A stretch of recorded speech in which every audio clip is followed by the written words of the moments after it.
ایسا نہیں ہونا چاہیے. میرے والد صاحب نے ایک بات کہی تھی، انہوں نے جب وہ کامن ویلتھ کنٹریز کے فیلوشپ کے پروگرام پہ تھے، کہ اگر لوگ اچھے ہیں تو بھی آپ کو اتنے قوانین کی ضرورت نہیں پڑے گی، وہ ویسے ہی خراب کا عمل نہیں کرے گا. لوگ برے ہیں تو آپ لاکھ قوانین بنا لیں، ان کو روک نہیں سکتے، وہ سب کو رونتے ہوئے جائیں گے. آپ اچھے لوگوں کو پیدا کریں، اچھے لوگوں کی سلیکشن کریں، آپ کا نظام خود بخود بہتری کی طرف چل پڑے گا. ٹھیک ہے، بالکل نظام کی بہتری کے سب دعا گو ہیں، اور اللہ کرے پاکستان میں انصاف بہتر ہو، لوگوں کو انصاف ملے. اور بہت سے مسئلے پھر میں جانا نہیں چاہتا واپس، لیکن چونکہ ایک سوال رہ گیا تھا ذہن میں، کیونکہ وہ شروع میں ہونا چاہیے تھا. ایک تھانہ کلچر اور ایک وکیل کا بھی ایک آپس کا ایک تعلق ہے. کچھ ہم ایسے ٹرینڈس دیکھ رہے ہیں کہ پولیس اور وکلا کے درمیان معاملات اس طرح کے ہو جاتے ہیں کہ وکلا جو ہیں وہ احتجاج کرتے ہیں، سڑکیں بند کر دیتے ہیں. وہ پولیس جیسے ابھی حالیہ دنوں میں ہی سندھ کے اندر جو احتجاج ہوئے، اور اس کے حوالے سے جو ایک شاید کسی وکیل پر ایف آئی آر بھی ہو گئی تھی اس کے خلاف، تو وہ شاید پولیس صاحب غلط، انہوں نے وہ وکیل الزام لگاتے رہے، غلط انہوں نے ایف آئی آر کٹوائی اور وہ ہٹا نہیں رہے. تو سر یہ بتائیے کہ اس کا حل سڑکوں پہ تو نہیں ہوگا، اس کا حل تو کہیں نہ کہیں جا کے ایڈریس کیا جائے گا، اس کو ان کو سمجھایا جائے گا، پھر قانون کی بات کی جائے گی. دیکھیں میں آپ کو بتاؤں، انفارچونیٹلی ہماری بار ایک سراسر ایک فلاحی ادارہ ہے. اپنی وکلاء کی فلاح کے لیے، رول آف لا اور انڈیپینڈنس آف جوڈیشری کے لیے. بدقسمتی سے پچھلے 3 دہائیوں میں ایسے لوگوں کے پاس اس کی قیادت رہی جنہوں نے نوجوان وکلاء اور جو آج 30 سالوں میں میچور ہو گئے ہیں، ان کے لیے کوئی کام نہیں کیا. ٹھیک ہے. اس کی وجہ سے وہ وکلاء ایک قسم کے اس طرح بھی صورتحال میں فرسٹریشن ہے، فرسٹریشن. فرسٹریشن. اس فرسٹریشن کا یہ نتیجہ ہے کہ جو ہم چیزیں دیکھ رہے ہیں، یہ ہمارے اوپر فرض بنتا ہے. ہم نے 2 سالوں سے بھرپور کوشش کی ہے. میں نے 2023 میں ایز سیکرٹری میں نے 44 پروجیکٹس ڈیلیور کیے فار ویلفیئر آف دا بار. اس سال میں نے 30 پروجیکٹس ڈیلیور کیے ہیں. مزید ہمارا ٹرپل ایچ ہاؤسنگ، ہاسپٹل اور ہاسٹل کا پروجیکٹ اپنی منزل کی طرف گامزن ہے.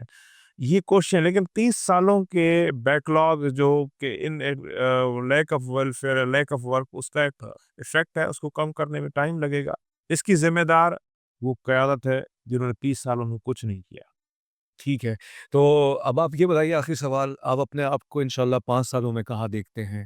کیا آپ کے عزائم ہیں وکلا کے لیے، انصاف کے لیے، پاکستان کے اندر لوگوں کے لیے؟ ظاہر بات ہے جیسے آپ لائرس کی ویلفیئر کے لیے کام کر رہے ہیں، اللہ تعالیٰ آپ کو اس میں مزید کامیابی دے. اور ظاہر بات ہے اگر وکلا خوشحال ہوں گے تو پھر سائل بھی خوشحال ہوگا، اس کو بھی انصاف مل جائے گا، کیونکہ وکیل کا دل ہی اچھا ہوگا، اس کو پتہ ہے کہ اس کو پیسے مل جائیں گے ٹائم پہ، اس کے سارے معاملات ہیلتھ کے ایشوز ریزالو ہو جائیں گے، اس کو کوئی ٹینشن نہیں ہوگی، تو وہ اوپن بھی جا کے. کیونکہ میں نے دیکھا ہے، میں بھی کورٹ کی رپورٹنگ کرتا ہوں، میں نے دیکھا ہے وکلا تھوڑی سی ٹینشن میں رہتے ہیں، کیونکہ ایک کیس سے بات ہے دوسرے کیس میں جا رہے ہوتے ہیں بیچارے. لگتا ہے کہ اپنے لیے ٹھیک ہے، ایک تاثر بھی ہے وکلا کے حوالے سے نیگیٹو، لیکن میں نے بہت سے مثبت چیزیں بھی دیکھی ہیں.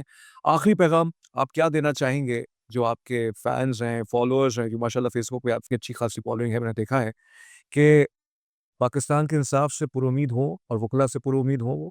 دیکھیں، وکلاء ایک ایسا مجاہد ہے یہ طبقہ جو کہ بغیر کسی سرٹنٹی آف انکم کے ہمہ وقت عوام کے حقوق کی حفاظت کے لیے پیش کرتا ہے. صحیح ہے. اور یہ وہی لوگ ہیں جنہوں نے اس ملک کا قیام کیا ہے، جنہوں نے اس ملک کو آئین دیا ہے، جنہوں نے اس ملک میں آئین کو ڈیفینڈ کیا ہے، جو اس عدالتی نظام کا مسلسل حصہ بن کے لوگوں کے انصاف کے فراہمی میں اپنی کاوشیں اور کوششیں دے رہے ہیں.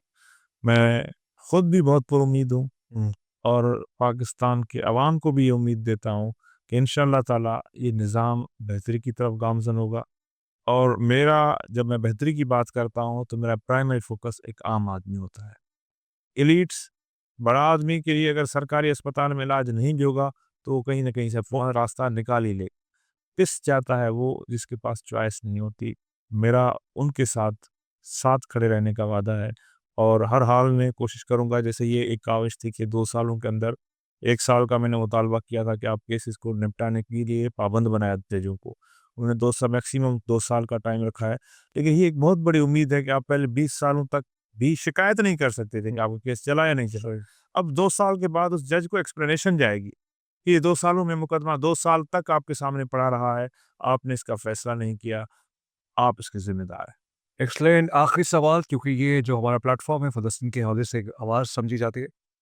ہم نے دیکھا وکیل صاحب، آپ بھی ابھی ایک انٹرنیشنل کانفرنس میں گئے ہوئے تھے باہر، ماشاء اللہ ایک بہت مقدس سرزمین کے اندر، آپ نے وہاں آواز بھی اٹھائی فلسطین کے حق کے لیے.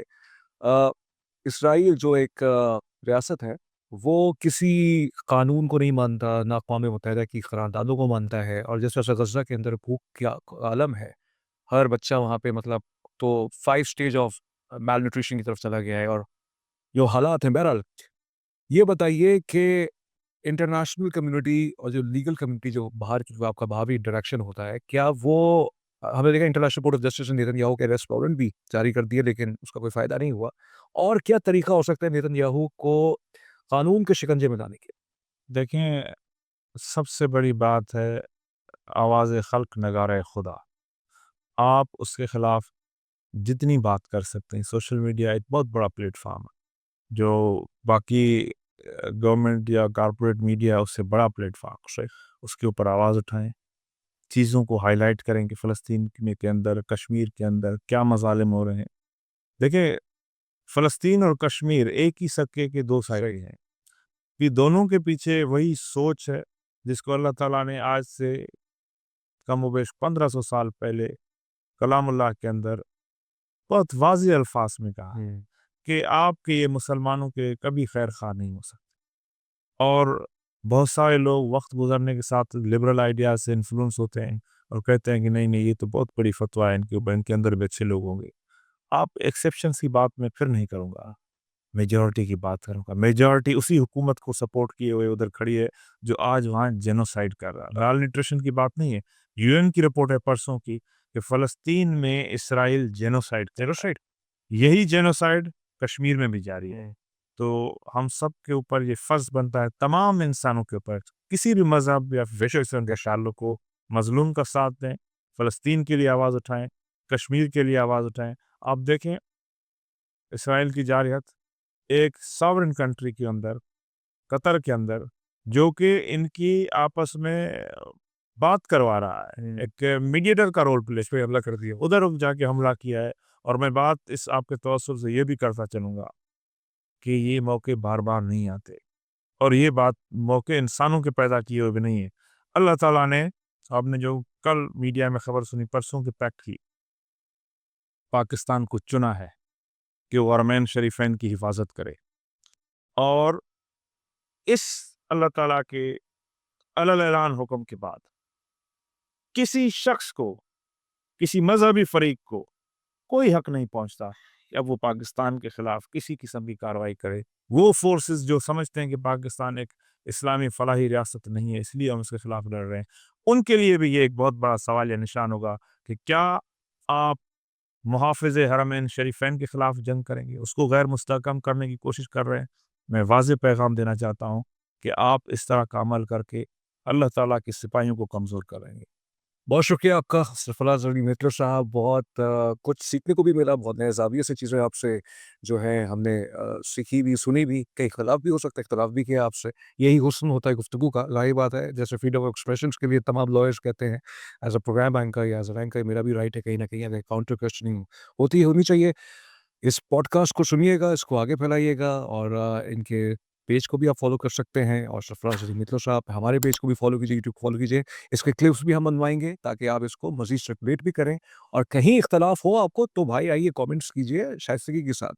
ہم چاہتے ہیں کہ ہماری انٹریکٹیو ڈسکشن ہو، ہم نہیں چاہتے کہ تکلفاً آپ کہتے ہیں واہ کیا گفتگو کی ہے آپ نے، یہ تکلف والا رشتہ نہیں ہو. آپ آئیے کریٹیکل ہو کے ایویلویٹ کریں میری گفتگو کو یا طاہر صاحب کی گفتگو، متلو صاحب کی گفتگو کو، تاکہ ایک کنسٹرکٹیو اور ایک انفارم اوپینین اپنے ذہن میں ہم استوار کر سکتے. تزمین جاوید کو سرفراز علی متلو صاحب کے ساتھ اجازت دیجیے. اپنا بہت خیال رکھیے گا. اللہ حافظ.